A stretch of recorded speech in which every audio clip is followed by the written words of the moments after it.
Now, the government has put on notice manufacturers that are flooding the Kenyan market with substandard products. Industrialization Secretary Hezekiah Okeyo said the government has formed a multi-sectoral team to tackle the counterfeit goods in the country that is threatening Kenya's manufacturing agenda.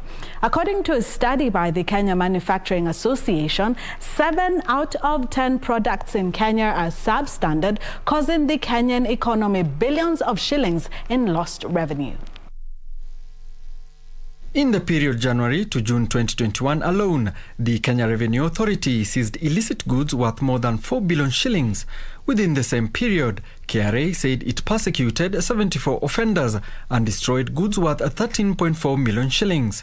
Products like such, there would be unscrupulous traders who would want to try their hands by bringing in unfair trading practices. The government is aware. The government has institutions in place.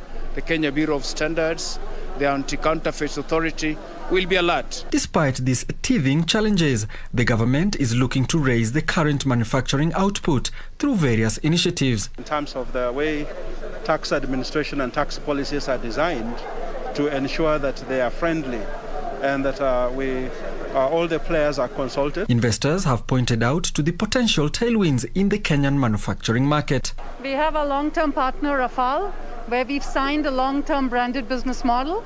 We are looking at locally blending so that we have products that are reliably available using Chevron technology and meeting Chevron product requirements from a quality standard standpoint. We will be now also starting the manufacturing as Rashna just informed. Today, oil and petroleum dealer Caltex has launched a manufacturing and blending hub in Kenya to feed the local and the regional markets. Alana Oko, Prime Edition.